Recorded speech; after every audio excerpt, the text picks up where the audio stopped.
Some breaking news about the fears that the war with Iran may be resuming.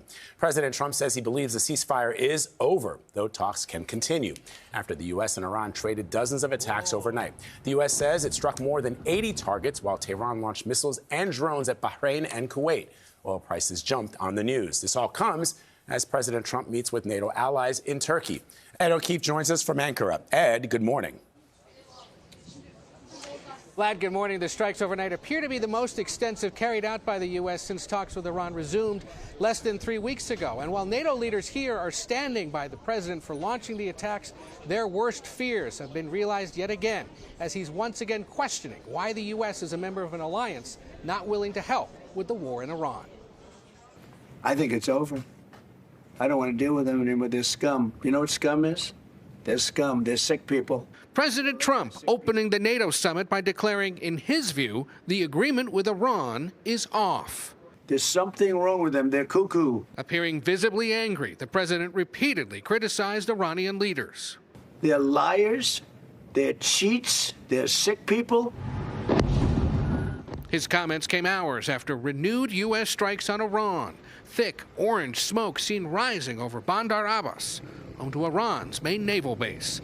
U.S. Central Command launched what it called a series of powerful strikes hitting more than 80 Iranian targets, including air defense systems, radars, and at least 60 small boats, all after the U.S. says Iran attacked 3 tankers in the Strait of Hormuz. I think what you did last night was absolutely necessary. It was a very strong response.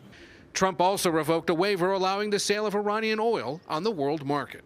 In response, a top Iranian warned the era of bullying and extortion is over.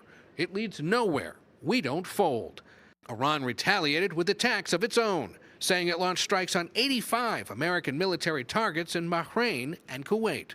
The attacks came during a pause in negotiations as Iran holds a massive days-long funeral for Ayatollah Ali Khamenei, the supreme leader killed on the first day of U.S.-Israel attacks on Iran. We said, go and do your funeral stuff. And instead of that, they start shooting rockets at ships. At the summit, the president also unloaded on alliance members for not doing enough to help the U.S. against Iran. We protect them, but they're not there for us. Think of it. Doesn't work. But the conflict in Ukraine is also a top concern. Trump says they're close to a deal with Russia. It's too bad it took so long, but I think there's going to be something's going to come out. Even as he meets with Zelensky, the president said the fighting between Ukraine and Russia doesn't affect the U.S. That's the kind of rhetoric that worries NATO members here in Europe, who are, of course, much closer to the war. The president also said again he's still interested in controlling Greenland. Remember that? He said European leaders' refusal to let the U.S. take control of Greenland is what's hurt his relationship with NATO.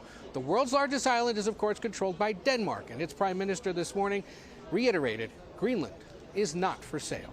Natalie? Ed O'Keefe in Ankara, Turkey. Thank you.